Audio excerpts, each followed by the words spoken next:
All right. Welcome back to the Forest Brothers podcast. It is me, your boy, Mutsa Chris Down, back in the cut, joined by my two brothers, Nkosi and Samson. What's goody, brothers? How's about you say hello to the lovely listeners out there before we get started with our jam-packed episode? So much to talk about, but I'll hand it over to you, Samson, and then over to Nkosi, and then we can get going with the conversation.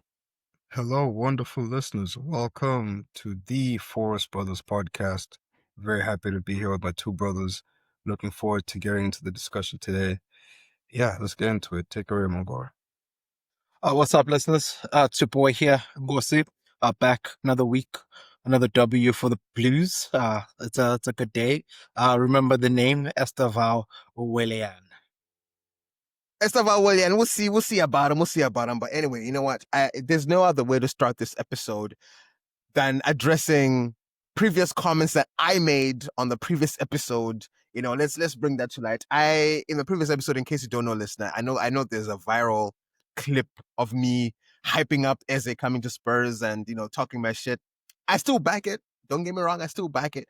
But 2-3 hours later, Arsenal come and swiped the boy away from us, swept the rug under our feet, and now Eze is an Arsenal player. One of the worst days of my life.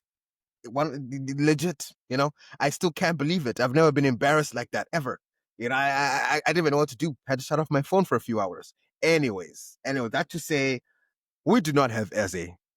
We do not have Eze. You know what? We don't even need you, Eze. We don't actually need you. We're still gonna win the league without you, my brother. We still, and this is a perfect segue into how our game went against Manchester City. You can clearly see we don't even need him. Because we still beat Manchester City 2-0. Very convincingly too, by the way. In fact, I think this is our most convincing win over Man City in a long time. Like, we've always beaten, I don't think Man City has beaten us in 2 years, if I'm not mistaken. Like, we've been, you know, they're our sons at this point, our little brothers, our little boys, you know. Man City, we're their boogeyman. Thomas Frank knows exactly what to do. It's just funny because, yeah, like, the fact that he lost to Ange, he lost to Thomas Frank.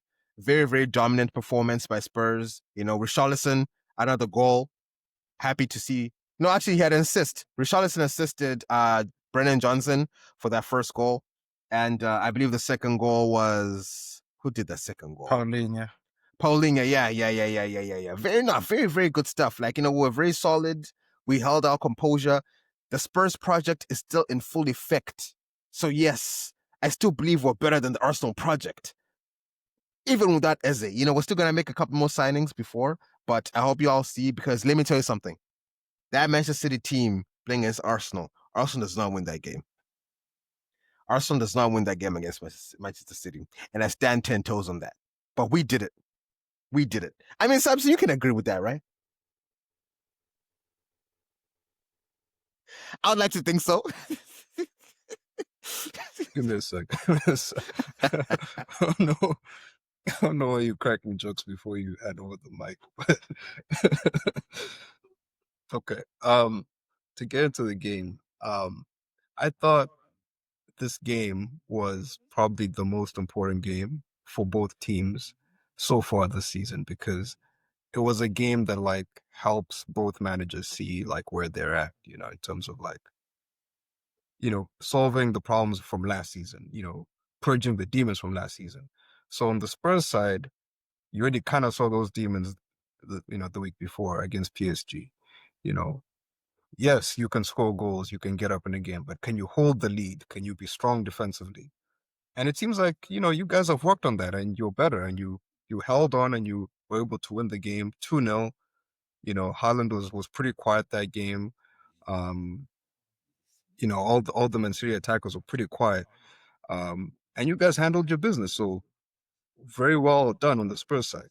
On the Man City side, you know, you did whoop them 4-0 in the same fixture last season. So it's not like, you know, much has changed. And I think that's the bigger story here. It's that not necessarily that Spurs is like miles and miles better, because I thought Spurs were okay. I thought Spurs were solid. You know, I thought it's sort of what you expect from Thomas Frank in a big game, just like being hard to beat, being hard to play through. And, you know, even though the goals, you know, those some good goals, I wouldn't say like you dominated Man City. Like, I thought last season you guys walked all over them. Like you guys played them off the pitch because like you went toe to toe. You played the same style that Pep wants to play. You pressed them right out their box, and they just couldn't hang. Whereas this time, they had the ball. The first 20 minutes, they were kind of cooking, right? Like Man City were all over you guys. They were trying to do stuff, try to create chances, and it just didn't work. You guys were just too stubborn. Whereas, on the Man City side, it's like, guys, I thought we'd figured this stuff out, right? Like I thought, the solution was bring Rodri back and everything's cool. Apparently not. Rodri came back, he was subbed on, right? Like, yeah, but it was too late at that nothing point. happened. Like I didn't notice anything. He could have been Rodri, could have been Nico, could have been Gundogan. It did not matter. Like they looked average. So I thought that was the story of the game, that the fact that Spurs have solved their demons, they've solved their problems from last season, and Man City have just spent a whole lot of money on nothing, just thrown money away because I think most of their big signings are out there. Marmoush, Turkey, Turkey, reindeer. Yeah, the reindeer. Nico started like Ait Nuri, but I think Ait Nuri went off injured. Yeah, I know got cooked. Trafford, by the way, Trafford looks horrible. Very. So like they're all their guys that they spend money on, but like it just looked kind of shit. Like it, like if that's worth 400 million, like I mean, damn. I pity them. I think, honestly, if we play them today, I think they're getting the Leeds treatment, to be honest with you. I think they're catching 5 because I mean, damn. Like they couldn't do it. Like Haaland was invisible. Like because at least that was like the, even when they were terrible, like that was the big threat. Like, hey, we have Haaland, big guy in the box. But even that was non-existent. So yeah. I wanted to say as well, you know what, just to take a moment, people, please put more respect on Kuti Romero's name. Because I was seeing a lot of slander, especially even from the commentators saying, that tackle that he got a yellow card on, and they're like, oh, this is what he does. And everyone was like, hey yo, put some respect. Romero only had 3 red cards. Actually, no, 3 yellow cards last season, the whole of last season. Only 3 yellow cards. How many red cards though? Listen, I don't know. Like that's not important. That's not important. All I'm saying is Romero only had 3 yellow cards last season. Actually, there were other players that even had more than him. I think even like other like attackers and stuff. So he's actually not that bad. Like in terms of like, and he was the player of the season for Europa, player of the tournament. He's one of the best defensive players I think in the world, to be honest. And I just think, you know what? Please put some respect on our captain's name, man. Like I don't get me wrong. I've had my moments where I thought, you know what, Romero is he needs to go. I thought last season should have been the last season at Spurs for sure. But you know what? I think we do need him. I think we do need the leadership on the pitch. He does do well. Like, I know there's a negative perception about him, but that guy's legit, man. Like, I think especially now, especially with the captain's armband, I think he will definitely be a bit more like composed, relaxed, more leadership style and, all that. And I think it's going to work for us really, really well because yeah, he's that guy. So I just wanted to take a moment to say, yo, put some respect on Romero's name. He's one of the best. Might even be the best CB in the Prem. Okay, I'm gonna, you guys kept a clean sheet, so like 2 clean sheets already. 2 clean sheets. I'll give you props for that, but I do want to point out that the fact that Romero looks so good is because he has a lot more protection in front of him. And I think that was my big criticism of Ange, is that Ange did not know how to protect a lead and also protect his players. Because Romero and Van de Ven, as good as they can be individually, like any defender can be good individually, but like we all need help. And I think that additional protection from Palhinha and was it Bergvall who was playing? Was it Bentancur? Yeah, Bergvall came in a little later, yeah. But was Bentancur. Bentancur, game of the season. Right. So like Cooked. that duo just in front of them, I think helped them a lot. And obviously you have Pop Metasar, like he was doing all the pressing, right? Yeah. So it's like I think having that protection and having that first line of defense in front of him makes him a much better player, because if he's just, because he's a very aggressive guy, right? So if you're just diving into tackles and there's no cover, like he looks horrible. Like, let's be honest, like you've seen it. High line, he's attacking the ball, there's no one behind him. Like it's not great. But like when there's all these pieces around him and he's just allowed to go in full force, full aggression, it works. So shout out to Thomas Frank and shout out to those holding midfielders for locking it down in front of the board. Yeah, and I'm happy that Thomas Frank also has seen how to manage the Romero and Van der Ven partnership, because Van der Ven is like the last line of defense, because, again, he's the fastest player in the Premier League from all the stats from last season. So, yeah, if you didn't know that, Van der Ven is the fastest player in the Premier League, and we got him. That's our guy right there. So he's just our last line of defense. No striker can catch up to him. So if you think you're going to break away from Van der Ven, think again. Daddy Longlegs will catch up to you. I mean, We'll remember that game at Old Trafford where he basically ran from his box to their box and just scored. He just ran past everyone. So yeah, very, very rapid guy. Yeah, so it really helps in the sense, like Romero, if he needs to, like, handle some business in the midfield or whatever, and he gets beaten for whatever reason, Van der Ven is there to clean it up, and we've seen that in the last two games where, like, okay, we might get hit on the counter, Van der Ven is right there for the protection. So I really hope that he stays fit, doesn't blow a hammy, and we keep him for as long as possible. And I hope, because at the end of the day, that's gonna make our defense much stronger. But yeah, I think that's it for Spurs. And you know what? At some point, Eze is gonna realize that he made a mistake. At some point, he's gonna see us at the top of the table. Arsenal is 7th, and he's just gonna be like, "Damn, I made a mistake here. That was not the right move to make. I could have won the Champions League, but instead I went to Arsenal." He's gonna regret it. He's gonna regret it, and I'll be there. I think it's so funny that I think we're first. I think Arsenal is first, because I think you guys went top when you beat Man City. Yeah. Guess who overtook you when they won?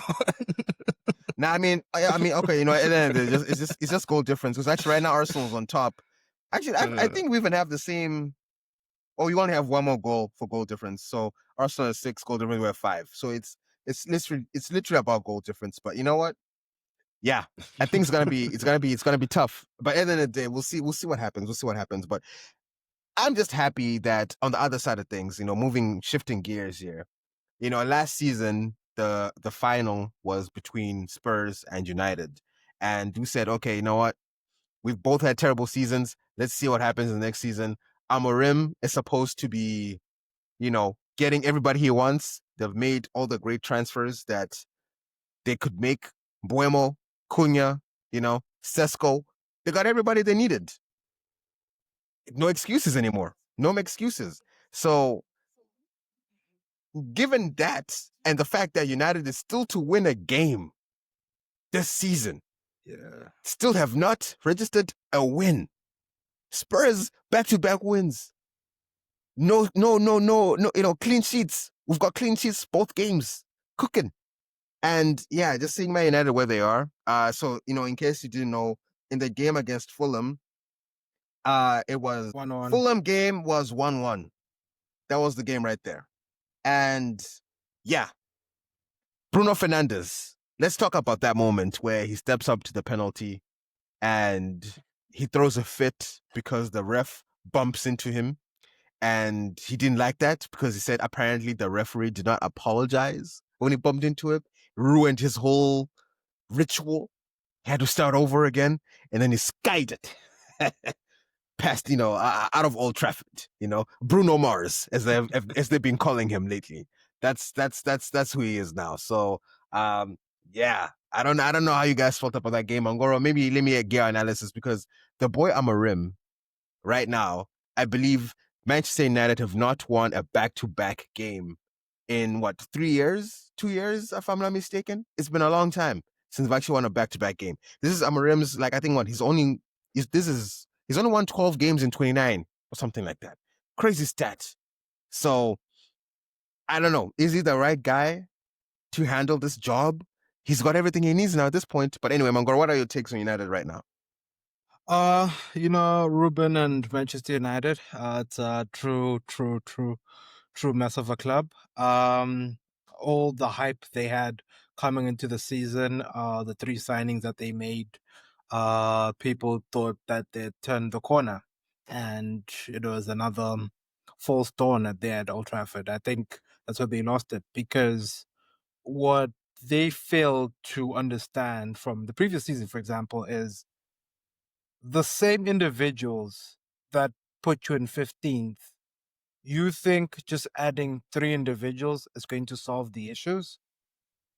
I think the goalkeeper Bandia falls amongst top 5 worst number 1 starting keepers in the Premier League right now, alongside with a few others. Shout out to the guy at West Ham as well. He falls in that category as well. But when I look at Emma and I look at the team and look at where it's at today, I think they haven't done enough. Not that I don't actually. Not that I think they haven't done enough. They chased Mbuemo the whole summer. They finally got him, but he wasn't the only problem. Wing backs. I said this with previous episode. It's an issue. Still an issue. Center mid Bruno. He's not a number 8. He can't play there. You sign an 80 million striker. You play Mason Mount center forward. Like, what does that say about what you're trying to build here? And I think with Ruben, I think he needs to take a look at the formation. I think this might not work out, like the way he's going, because 29 games, 28 points. I know you inherited the team last season, but that's relegation form. On that trajectory, I don't even think they don't get 40 points in this current season. Because when you look at Bruno, let's just go back to Bruno, for example. Bruno is the captain, I understand that, but he's not giving the team anything. Like that penalty, like it's like he wanted to miss it on purpose for some odd reason. Because even the way he walked away from it, he didn't seem like a person that was disappointed. Maybe he thought there was going to be a curse on whoever scores the first goal for United this season. A new season, they're still sitting around the 15th, 16th position. Like, even if like you tell me that tomorrow you bring in Baliba or Kamavinga, are they really going to move the needle that much? You still have the goalkeeper there in the sticks. You still have Bruno losing runners when people are running because he can't play there. He doesn't spot the danger when the team is attacking, because when Smith Rowe literally ran past him like he wasn't there to go tap it in, because Bruno couldn't spot that if it falls here potentially, because he's not a double. He can't play in that pivot. Successful teams in the pivot there, like in the past, that have played this formation, have had strong people in the pivot. Or you eliminate one of the forwards and you play a 3-5-2. But then the midfielder that is supposed to trust doesn't trust him. He's bringing on the yellow card merchant, Ugarte, week in and week out. I don't know why he keeps on bringing him in. Doesn't give him anything besides the yellow card. So United as a whole, I think, even the goal, like honestly, even the goal they scored, like just think about the goal they scored. That header was going wide. If it doesn't hit Muniz, it's going wide. Where are we with United? In terms of how many games they've won, there's a brother online on TikTok. He hasn't cut his hair since I don't know how long. Said maybe now it's at 300, 600 days. We can check with him. When was the last time Man United won 5 consecutive games? Because the stats are alarming, and I think they need to act, or something needs to happen, because this team, as it currently looks, nothing has improved. It's literally the same from last season. Spurs is a bit different because there's a new manager, even though they're also like what would I describe Spurs as? That fire that goes up for like 2 seconds. When you light a fire and you just use paper, that's what Spurs are. It's that kind of thing. United, it's just ash. It's just ash. It's just finished. So what they need to do is, I don't know, now it's beyond diabolical. I don't know what kind of cut Sir Jim is actually pondering at this point. Because I was gonna ask, maybe even let me ask Samson this, because some would say Man United have just been unlucky. They'll point at that Arsenal game they had last week and say, you know what, we should have actually drawn that game. We played really, really well, and they did. I won't say they didn't look good, but that game might have given United fans the false impression that they are back on track. When in reality, as we saw against Fulham, you are not back on track. In fact, you've regressed. So would you say, Samson, that Man United are just unlucky and things will come right? Or are they just all bark, no bite? Well, is it unlucky if you set up your team to lose? Is that being unlucky? Because I look at this United team and I think Kosi is 100% right. Like Bruno is the odd man out, you know. Because if you look at their signings, I think those are good signings, but you've replaced Bruno's role in the team, like what he brings, in terms of goals and assists. You've replaced that because Buemo and Cunha together replace Bruno like entirely in the attack. They do. United do not need Bruno in the attack anymore. He does not need to be on the pitch for them to create chances. And another thing you've done is that you've taken away any position that Bruno can play, because you do not have a strong enough defense or wing backs or defensive midfielder to cover for him the way you would need. If you had an all-star, like if that was Arsenal's back line, fine. Bruno can be in that pivot and, not chase back, not track runners. Someone else is going to do it. But he's not playing with Declan Rice there. He's not playing with Gabriel Saliba. Those guys are not at that level. So you need people who are good at those jobs. And Bruno's not good at the number 8 job that he's being asked to do. Maybe Maino could be a little bit better. Maybe Ugarte be a little bit better. I don't know what the combination is, but currently, I don't think Amorim is setting up his team to succeed. So he can't be unlucky. If you set your team up with clear deficiencies, you're not unlucky. You're just doing your job wrong. Because, okay, I know some United fans will say, well, we did hit the post, because I think Cunha hit the post in the early minutes. Then the penalty. And then, Fulham, they scored kind of late. It was a bit scrappy. They can say, that's not going to happen every game. Well, you should be beating Fulham. You were in control of the game. You should see that out. You didn't see it out because, again, your setup isn't great. And I find it weird that a team that is struggling for money has kind of gone down this route, because if you think about it, the way they've recruited, they need a DM, because they've spent money in areas where, like, I didn't think they needed to spend, because you have Bruno, like, that's your creative force over the last few years. I thought they needed one attacker, sure. They bought 2. They have not signed a defender. They have not signed a DM. They have not signed a keeper. So the window is not complete. It's not even halfway done. Like, you still have another half to do in a week. So you've kind of messed that up. So I just think from all levels, United, like Nkosi said, are a bit of a mess, because even the good parts against Arsenal, I look at it and I'm just saying those were individual performances. That was individual guys deciding, hey, I'm going to ball out today. Cunha, Buemo deciding.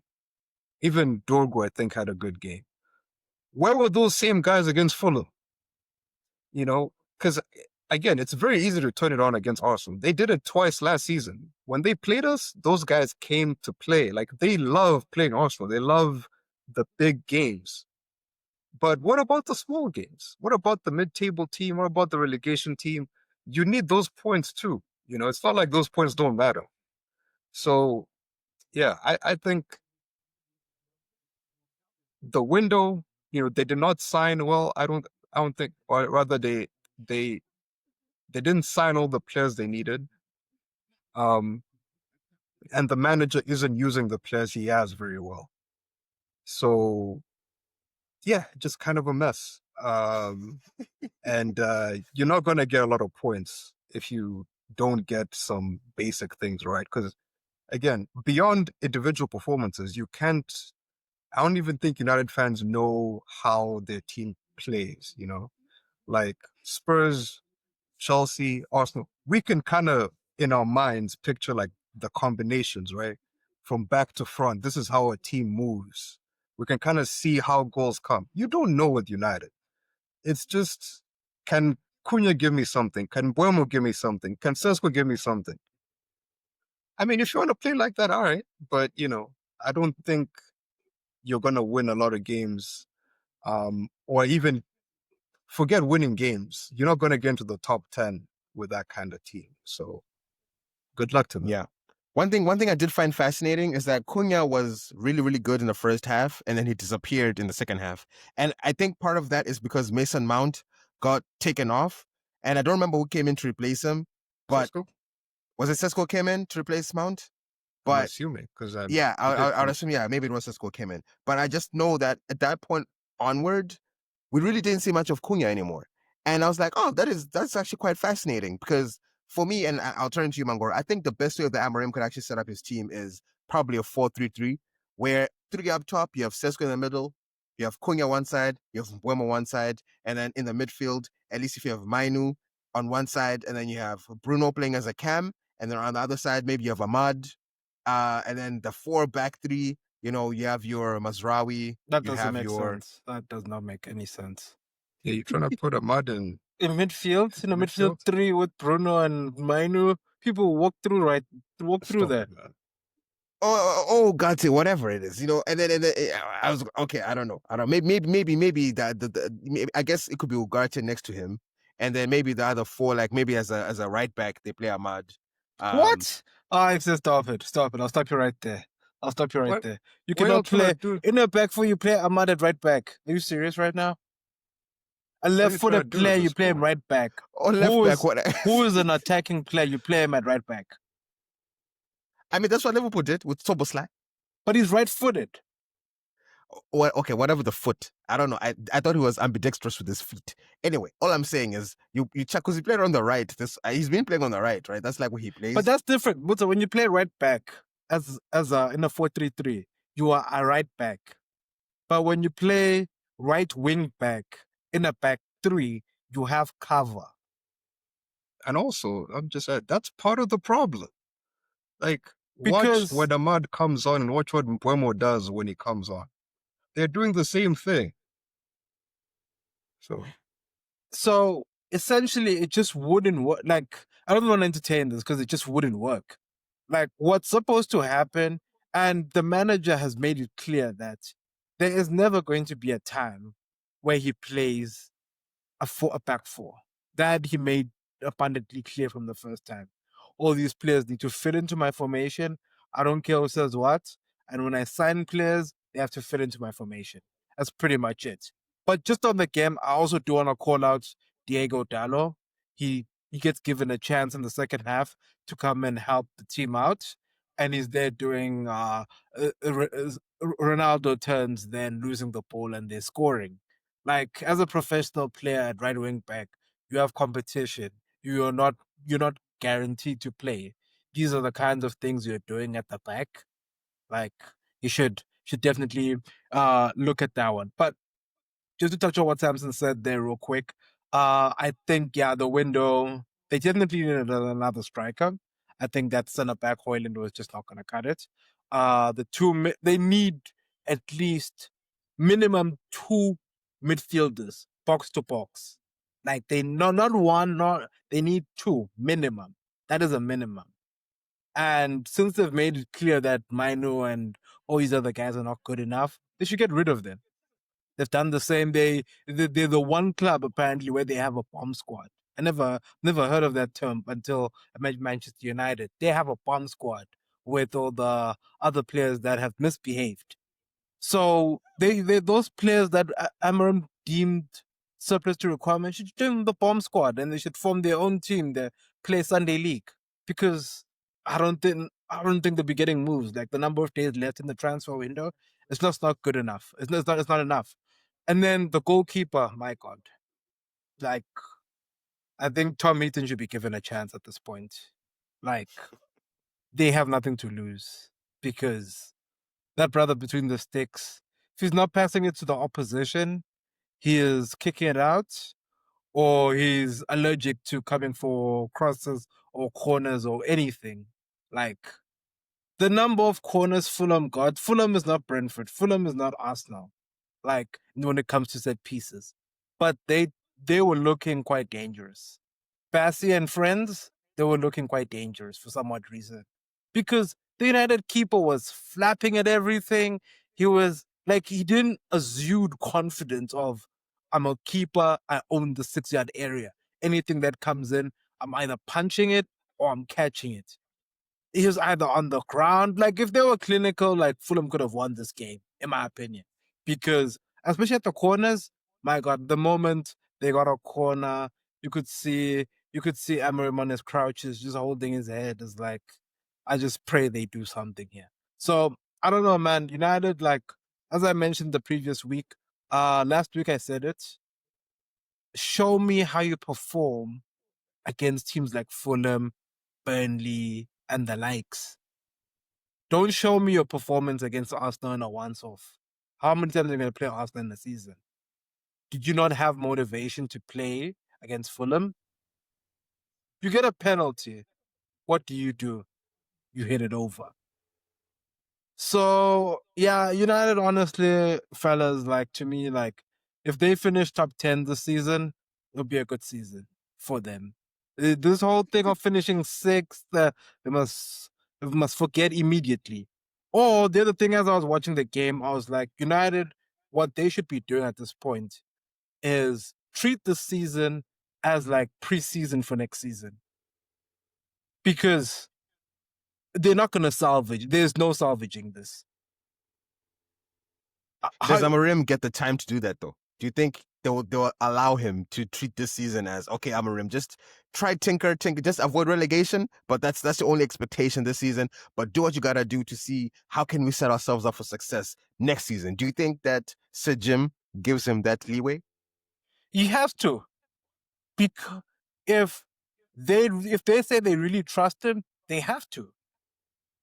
Because if they don't, next summer we will be here. No, next summer. Next August we'll be here having the same conversation on, oh, United still look the same. And we'll be talking 12 years, 15 years since they last were competitive. It's just going to continue. Because over the years, what we've failed to understand, or what we've taken for granted, is things have happened at United that I'd say have papered over the cracks. Getting to the Europa League final last season papered over a lot of the cracks. Mourinho, when he was there, some of the stuff that he did papered over the cracks, like winning trophies and things like that. Finishing second, being in Champions League those years, it papered like a whole lot of cracks. If Sir Jim is serious and he says that Ruben is my guy, I'm pretty sure that he would agree to that. Fine, they'll take a lot of pain because, Muta, I can guarantee you now, and all the listeners out there, if they continue with this current manager and the situation as it is now, they'll struggle to get to 12th minimum. Because doesn't mean just because you sign Buemo, Sesko, and Cunha, who are now 002s, like you're going to be doing anything. Like that doesn't mean anything. The problem is far deeper than that.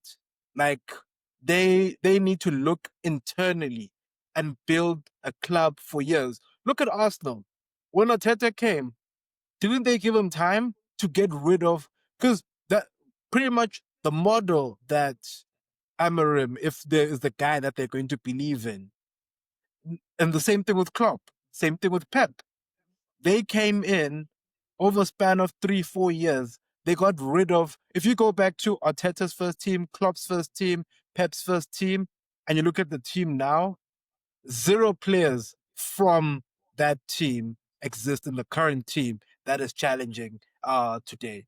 With United, it's still he's inheriting players from like 6, 7 managers that he's now working with. He's trying to put everything together. It's not going to gel because it's other people's players. There's a lot of agendas of signing because they're coming from Ajax and things like that. Now you have to mix it in, and it's just not going to work. So, as an opposition fan, if they want to continue this path, I'm happy with it. There's less competition for us. Like they can continue doing their thing, but from a serious point of view, they need like Amarim needs to start immediately, like thinking like he needs to write off the season and think of it as preseason, and then they can pick it up maybe next season.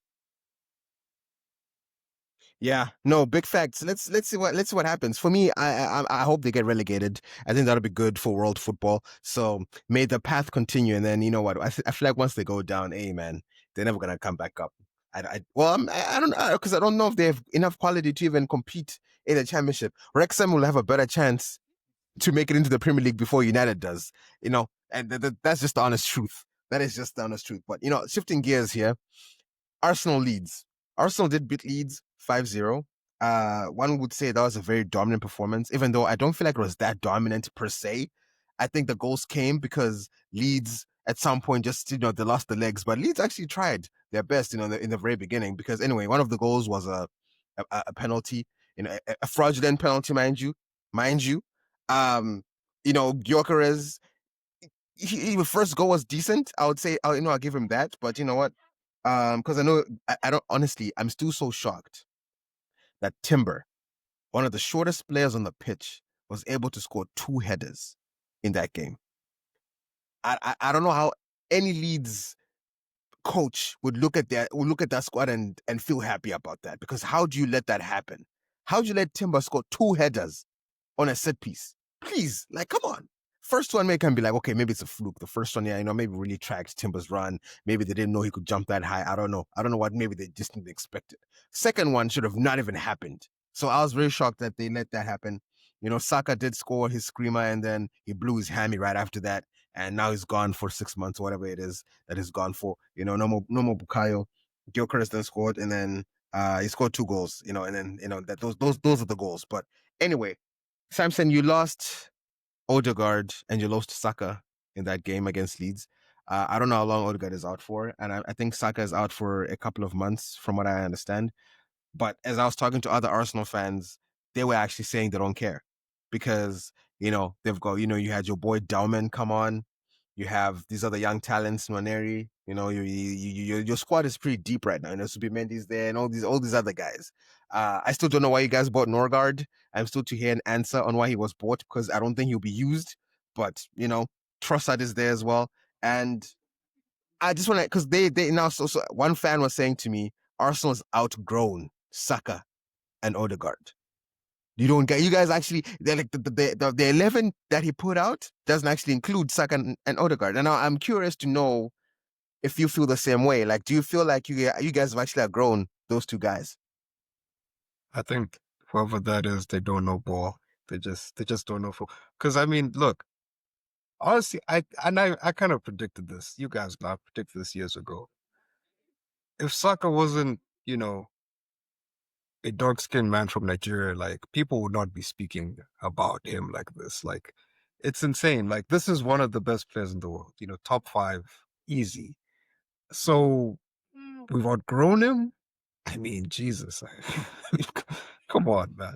Like, this is our talisman. This is a guy who gets goals and assists.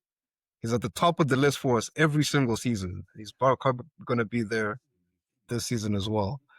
I think he's gone for a month, so he should be back after the international break. Odegaard is going on the international break, so he might be back for Liverpool, or you know, just right after Liverpool. But you know, he's also not going to be out for long.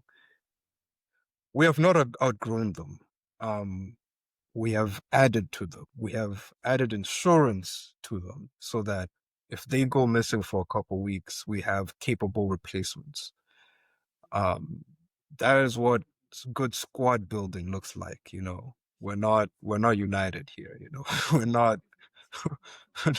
we're not building incomplete teams. Like our Wait, team.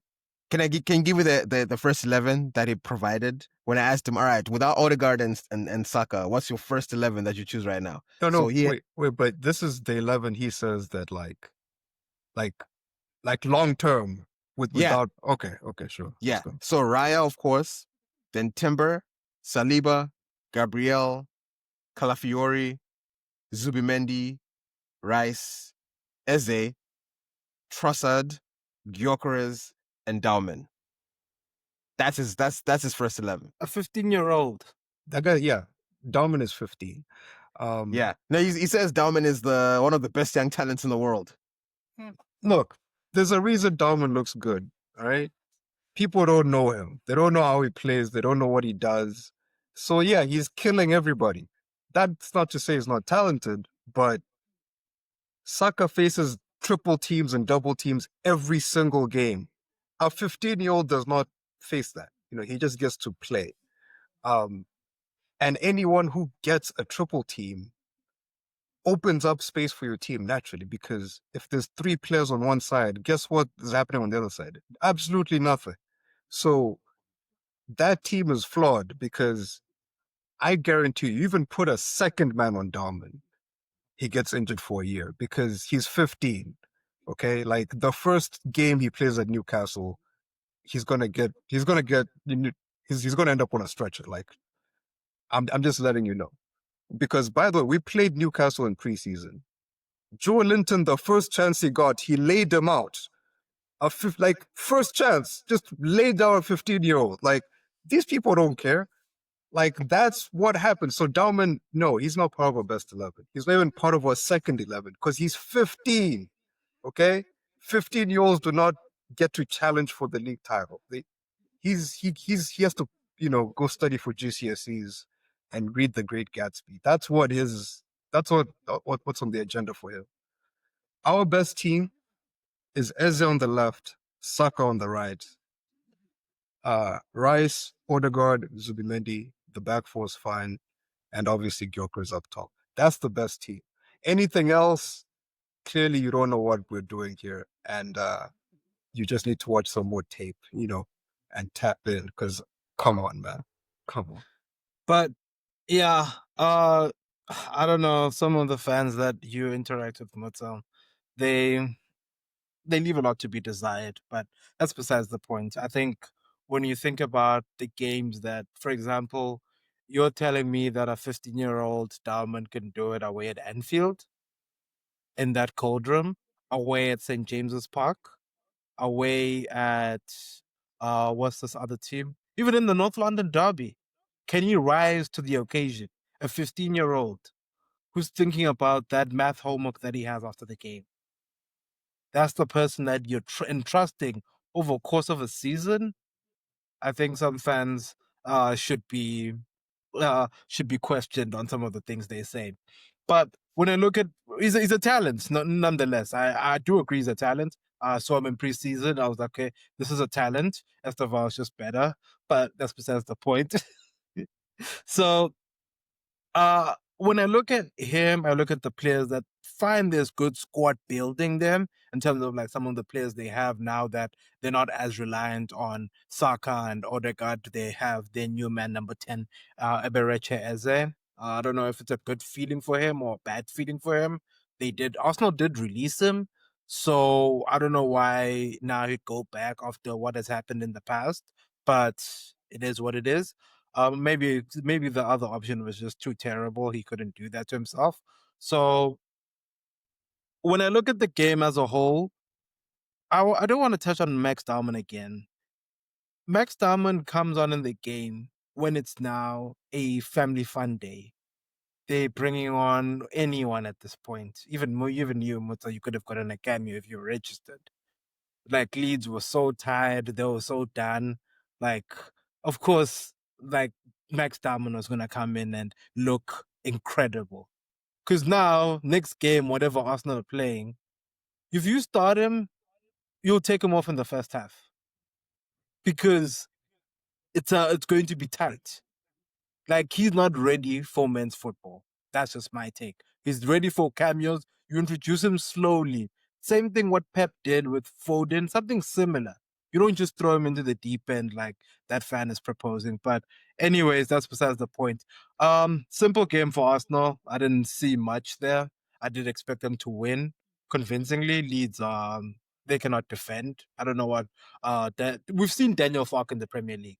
We remember him from his time at Norwich, how open the team would be.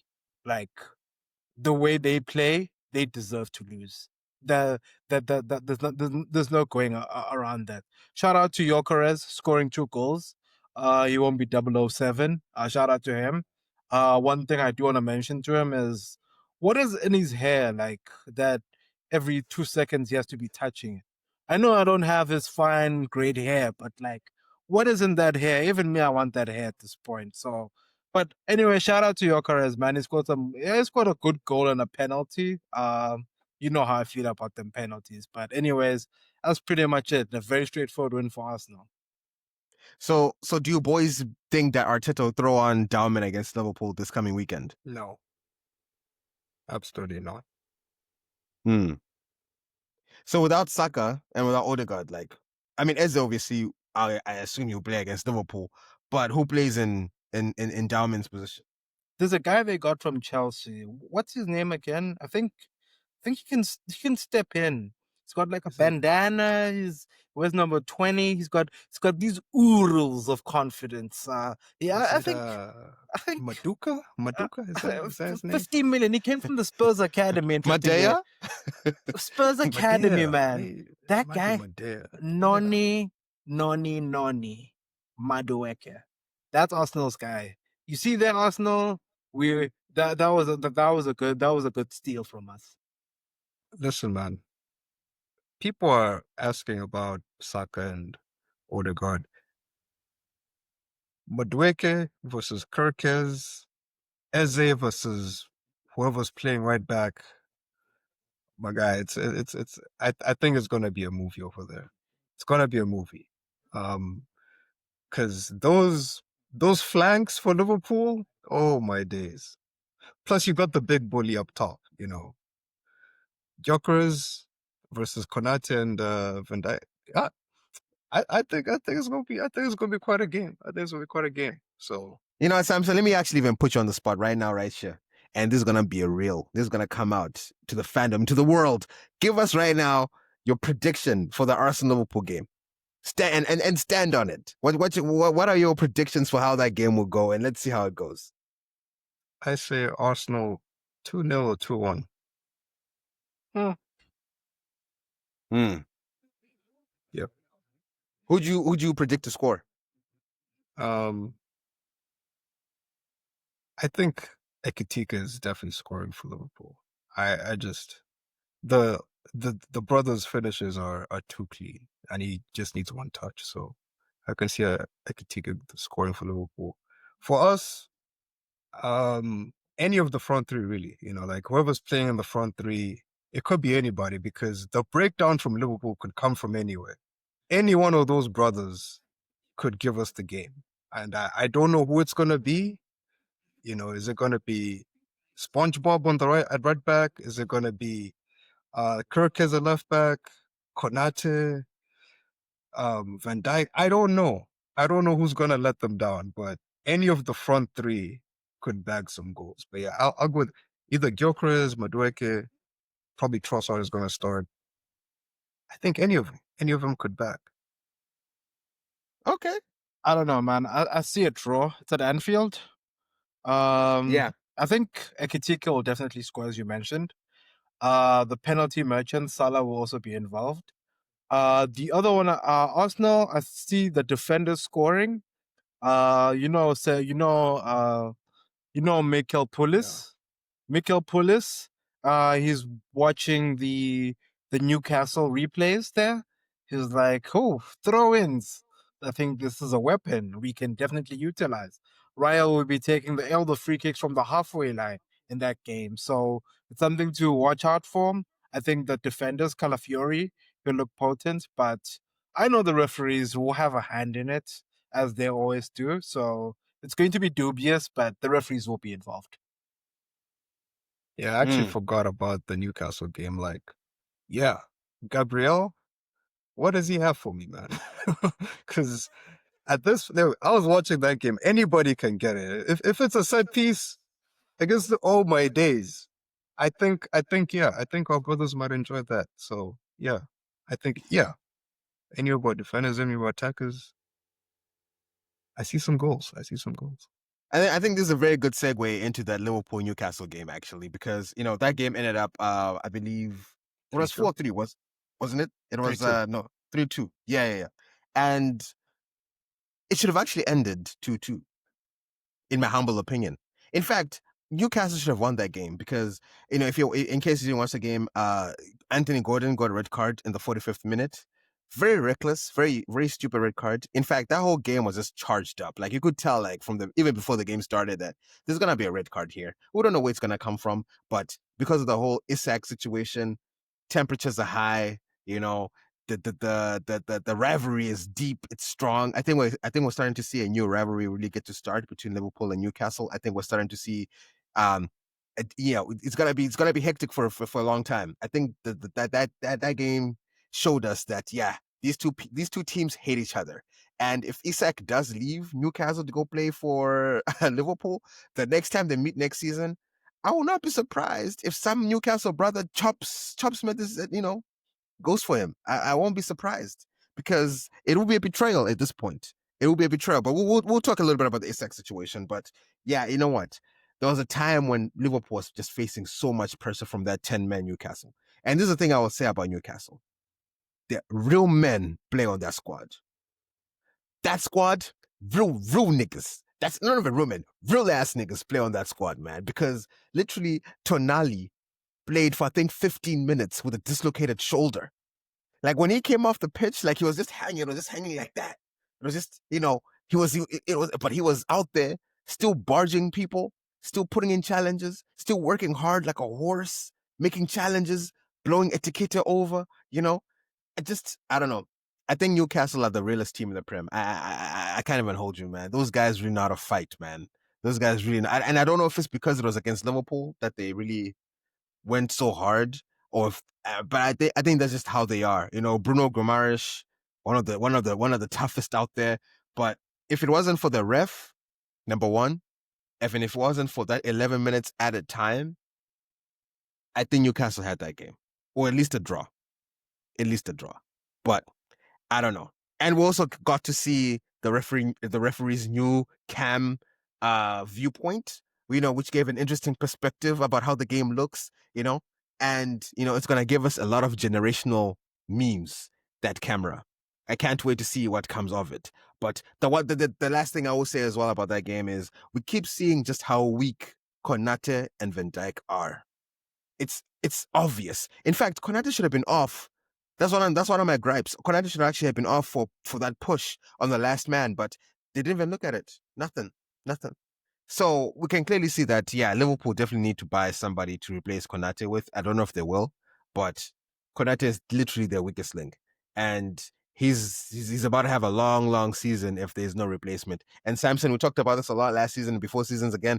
Van Dijk and his elbows that never get checked. He Yep. keeps throwing them. Hmm. And I just notice it every time. Like, yo, you just threw an elbow in that man's face and deserving a conversation. Nothing. It's like, damn, come on, guys.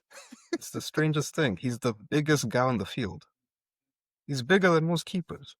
He's just throwing elbows. Incredible. Anyway, yeah, I thought it was like you. I thought a draw was the fair result. Not just based on the football being played, but based on the physicality of the game. Because if I look at it, I think both teams should have gone down to 10 men.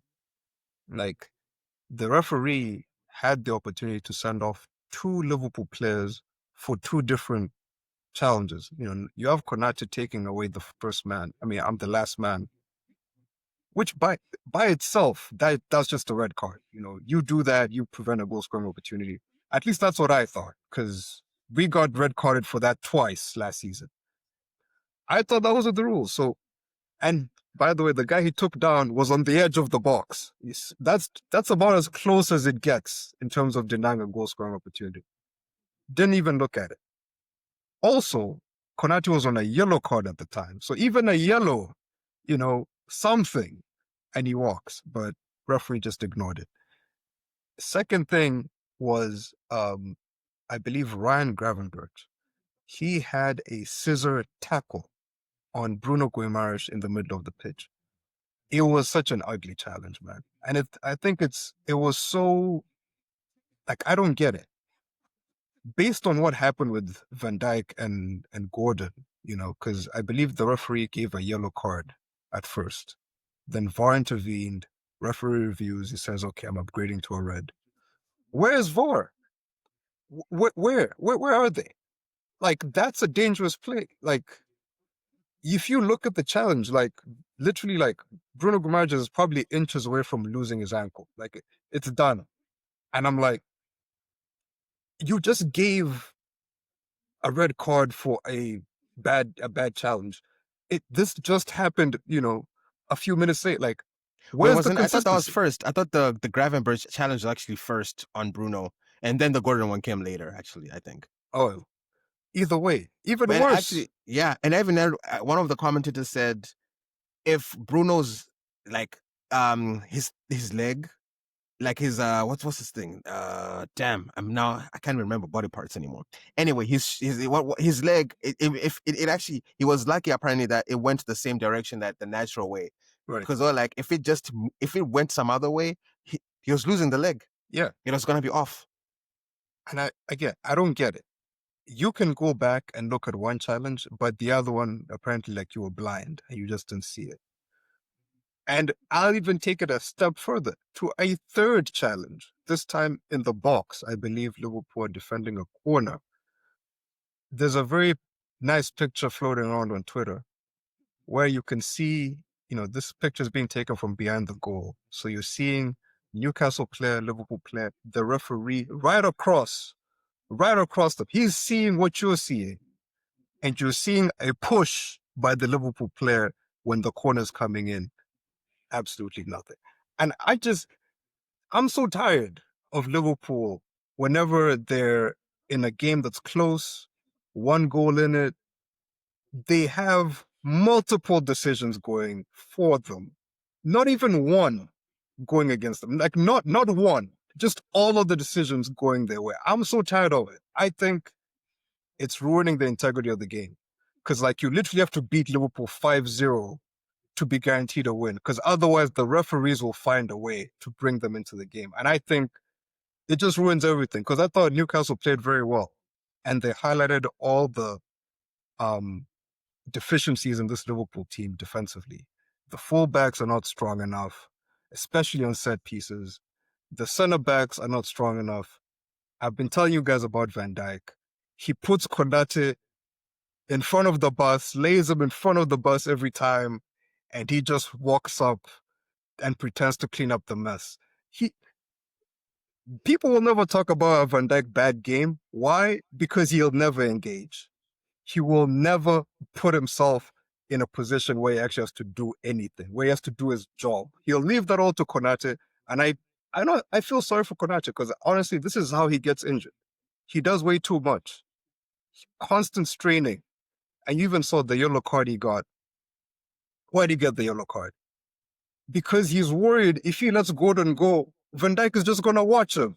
So he has to put himself out there every time.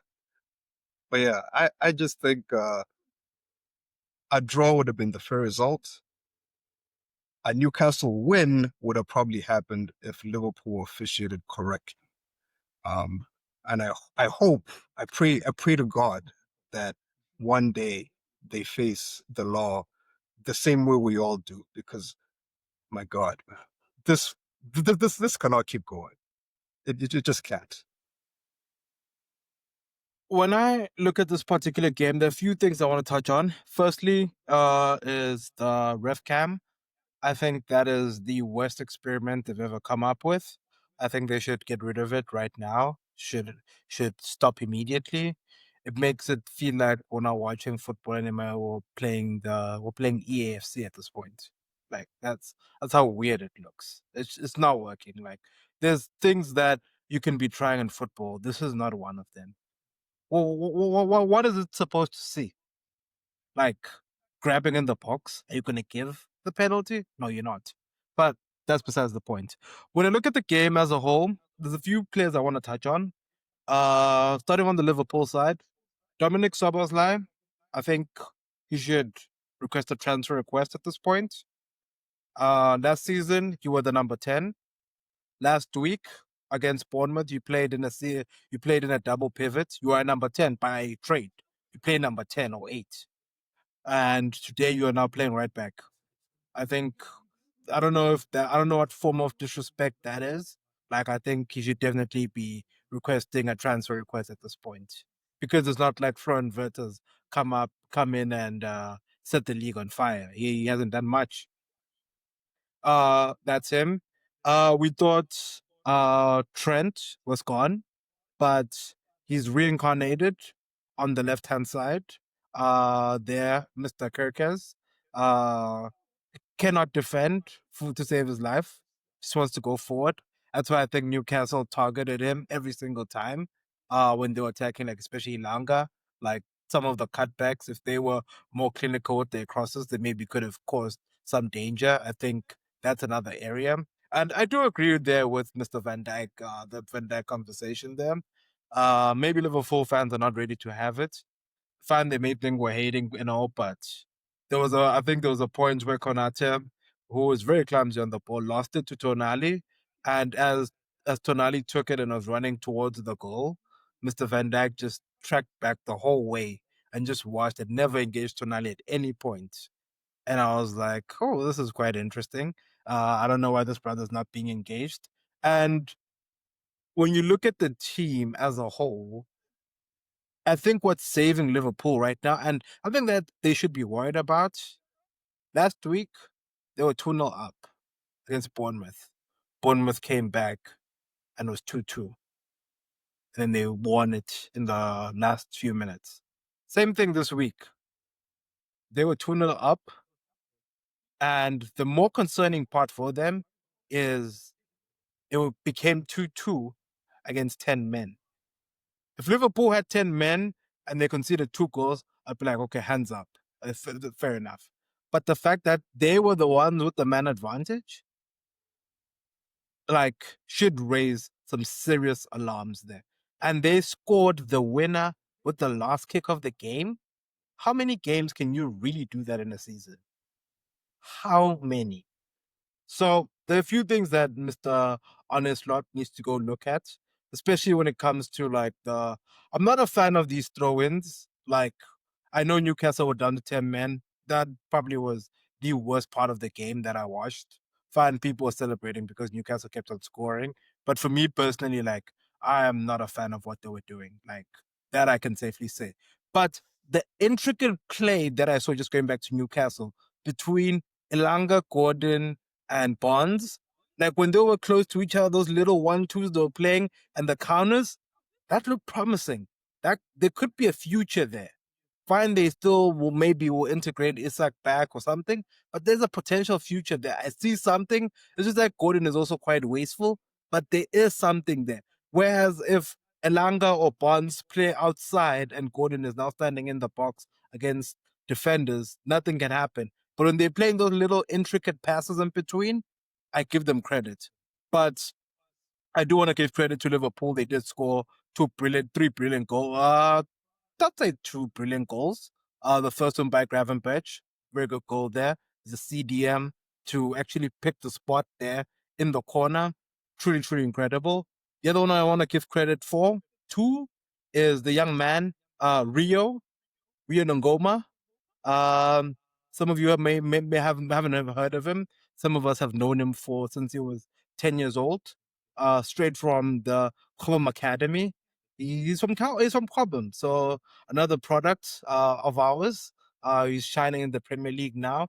So we have talent oozing out of our ears at this point. Now we're even handing them to Liverpool. So you are welcome, Liverpool. You now have the 16-year-old Rio Ngoma. But Liverpool, just on a serious note, need to take a look at some of the aspects, especially with their gameplay, because the way they've come back in the last two games is not sustainable. They need to take a closer look at some of the things that are happening, especially from a defensive perspective. Like you can't tell me that every week you're going to lead 2-0 and then the team's going to come back. Like that should be a concern, a true concern. But shout out to the characters Mutsa mentioned that Newcastle showed with 10 men, like to come back the way they did and potentially win it. Fine, they may have lost it at the end, but the fact that they came back was commendable. In my opinion, a draw would have sufficed. Like, I don't think Newcastle had done enough to win the game because they were playing helicopter football, which I've voiced my opinion on very, very often about. And Liverpool thought that by scoring those two goals, it was done. But shout out to them. Ekitike, good goal. I'm seeing the fire there, Ekitike. There is something there. I was wondering why when he went to PSG, why it didn't work out for him. Like now that I see him at Liverpool and he's scoring the goals, shout out to him, man. That might be a gem that they have there, and they must make sure that they develop him even further because he could be a good asset for Liverpool. Yeah, yeah. And this part of the podcast where I do say my controversial take, which is not even as controversial as maybe other takes that I've had, but I will stand here and say that Florian Wirtz is the worst transfer of the season so far. I will stand on that because this brother stinks. He is horrible. He's absolutely terrible. I don't know why they thought he would come from Bundesliga and shine in the Premier League, but he clearly cannot hack it. I could even say it from a mile away because I was asking Liverpool fans. I was like, okay, guys, tell me the honest truth. Do y'all actually think that Wirtz can handle playing in the midfield against Joe Wellington and Bruno Guimaraes? And they were like, he'll be fine, he'll be fine. But I could just tell him, like, there's no way he can handle that. There's no way he can handle those two brothers. There's no way. And of course, it was shown. He could not. He could not handle the heat against Newcastle. He was nowhere to be found. And this is the second game in a row he's been hooked off. I know some people say, don't worry, he's going to settle down. He's going to get there. But hey, I'm not seeing the talent. I'm not seeing the vision. He's not doing anything. Etikite, right off the bat, he's been shining. Like, you can see that kid is good. Like, he'll do whatever he gotta do to make it work. Wirtz, what a waste. What a damn waste. And I think it's even making Salah even look worse. Because I think for me, I'll still stand on saying Salah is washed. Again, a full game where Salah did absolutely nothing. Absolutely nothing. Except for the final moment where he passes the ball. And it's also only because of Soboslai to leave that ball and let it fall to that kid that they scored. If Sobo touches that ball, they're not scoring that goal. So Salah got lucky again. Last minute assist. Anyway, that's my 2 cents on those two players. You know what? I won't say worst signing yet, but he's getting there because, I mean, 2 games in and he looks like he was worth 20 mil. Like, that's shocking because, again, we're talking about the British record transfer, right? 125 million pounds of the Queen's finest. That was what was paid. Okay, this is not just some layman that was signed from Brazil. This is the most expensive transfer ever, you know? And people still give us shit for Rice. People give Chelsea shit for Caicedo. This is more expensive. This is the transfer. And he looks average. And I think the issue is 2 things. I think Liverpool are going away from what worked last season. Because I think if you looked at them last season, they were very Salah heavy. They isolated him a lot, but they also had a lot of runners so he could pass the ball to. But they also had a lot of quick counters, Trent being very crucial to this, giving him the ball early so he can go at guys. Those 2 things are not happening. No one is there to give him that early pass, because Trent is in Spain.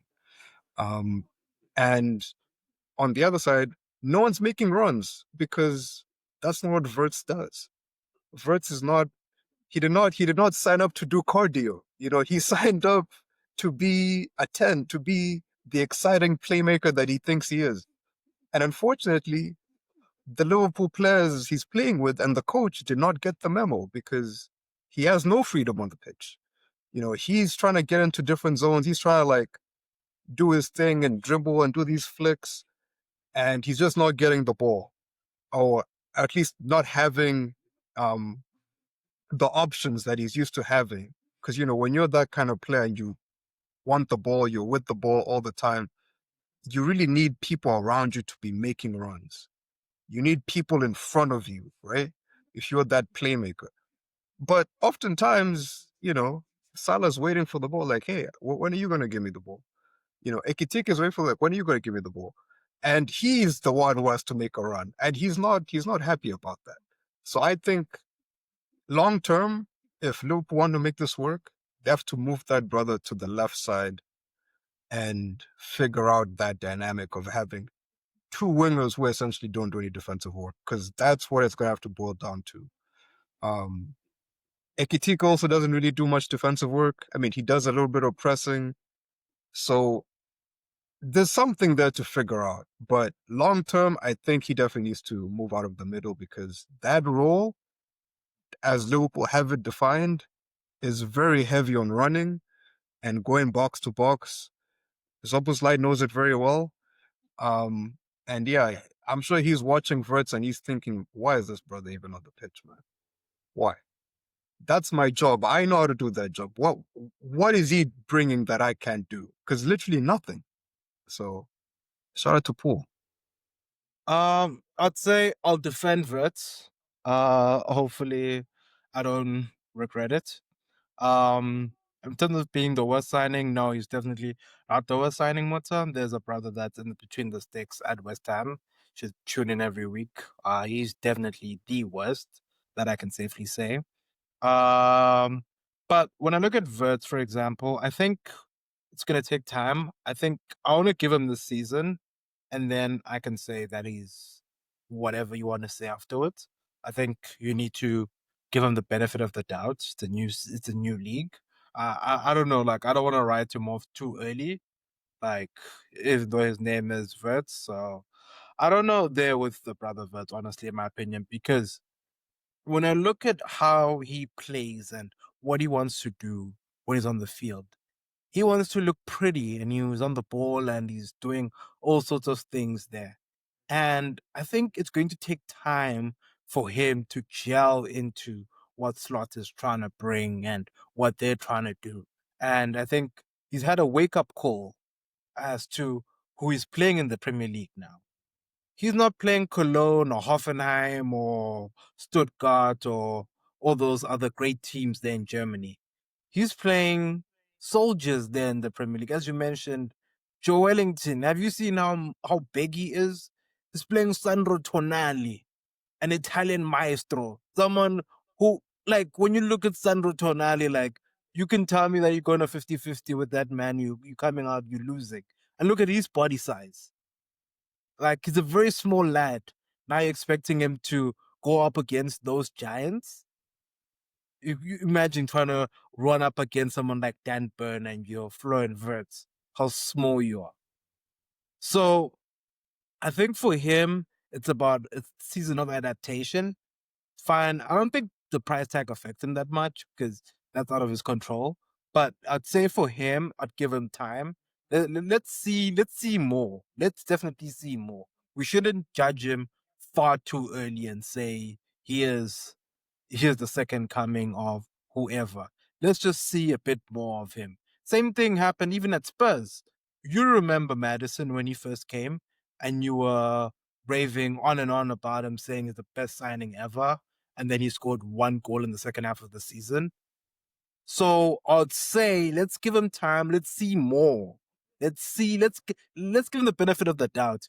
If he comes back and he flops, we can definitely say now he's a flop. We can definitely say that. But we shouldn't judge him far too early. Is what I'm trying to get at.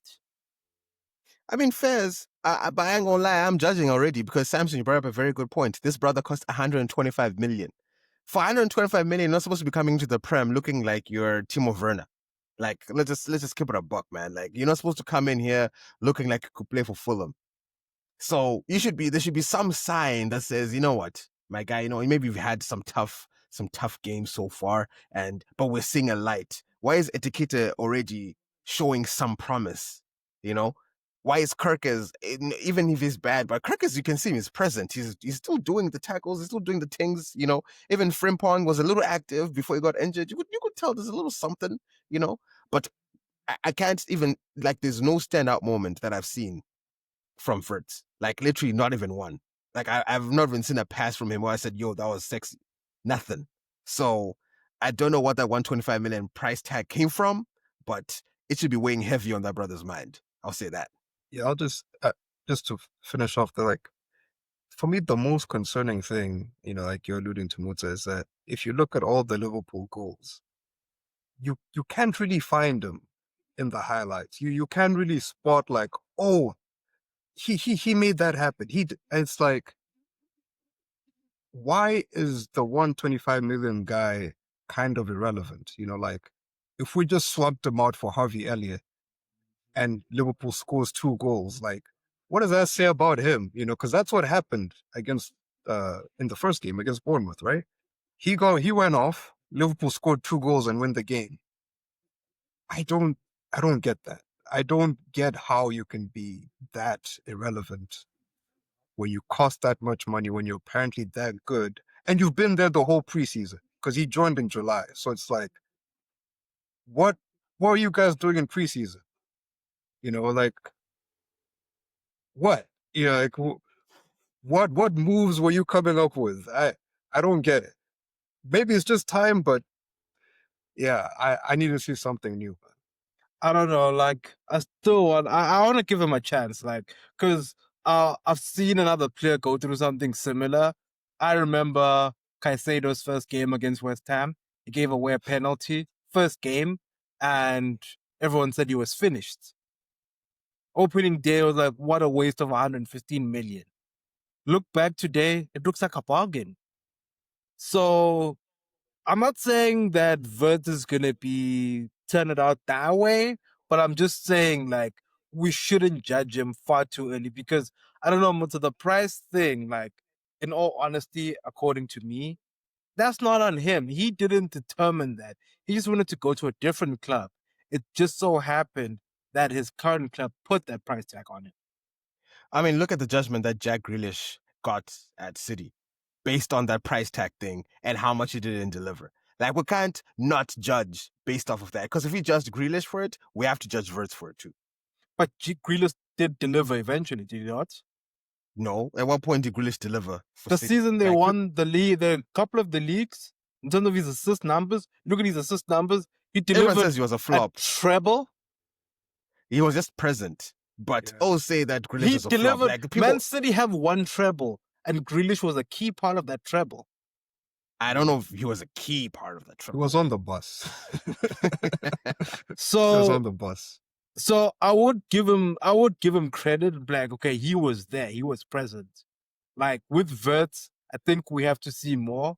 As I mentioned, I think Liverpool fans will definitely be reaching out to you, Muta, to let you know about Wirtz. They'll be sending you compilations of Wirtz, so you can see more. Maybe you haven't seen enough. I think the sample size is too small for you. Hey man, listen, I'm not trying to watch a comp of Wirtz playing well against Oppenheimer. I'm not trying to watch that.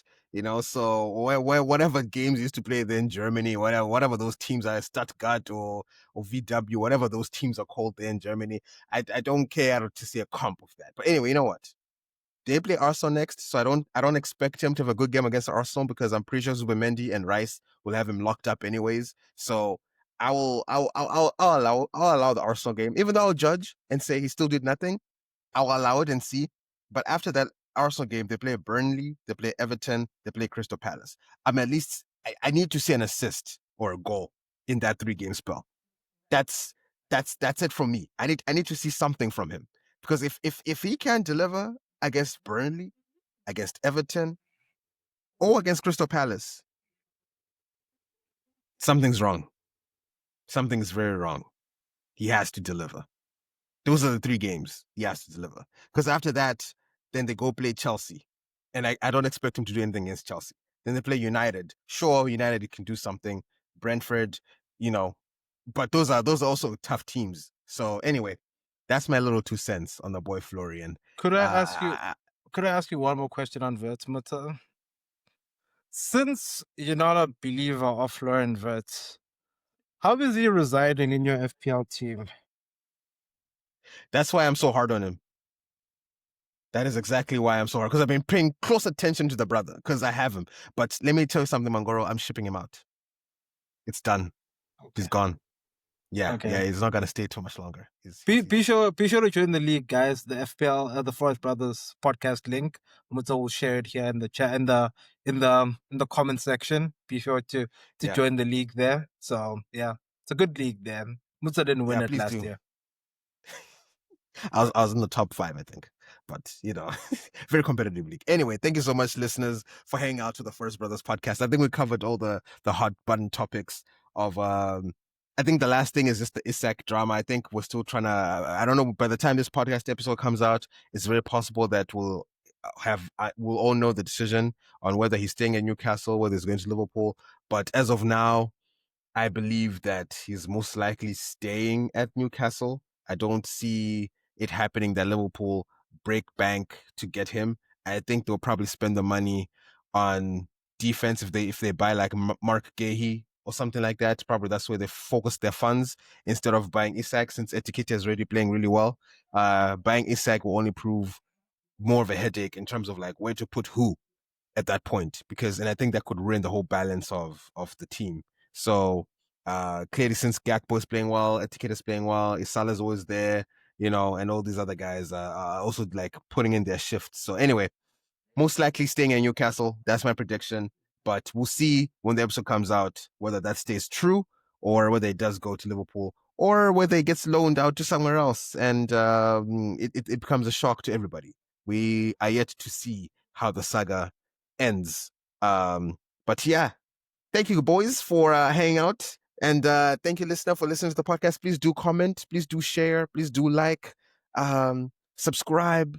Join the FPL podcast. The FPL team. I'll drop the link in the description there. So please join our FPL team. And yeah, we appreciate you, boys. Any last words before we close out? Nothing much. Just that we stay humble. We have Esteval. We're staying humble. We're the little horse. Week in and week out, I mention this. We are the little horse. For those that don't know, Chelsea, the title race this year, we're the little horse. We're not yet ready, just so you know. But yeah, be sure to check us out on our social media platforms. Instagram, be sure to follow us there. Follow us on TikTok. We're there dropping reels week in and week out. We have reels on YouTube Shorts. Be sure to tune into those, listeners. And yeah, that's all for me. Yeah, I'll just say, to the Liverpool directors, spend that money, man. Spend that money. What are you waiting for? You only live once. You only have windows like this one time. How many windows can you break the British record transfer fee twice? Make history, man. Go for it. I saw that bench against Newcastle. It was disgusting. Put Isak in there. What are you doing? Spend that money. Make it rain. Make it rain, Liverpool chairman. Make it rain, Liverpool bosses. Make it rain. And anyway, with that, listener, appreciate you so much, and we'll catch you on the next one. Peace out.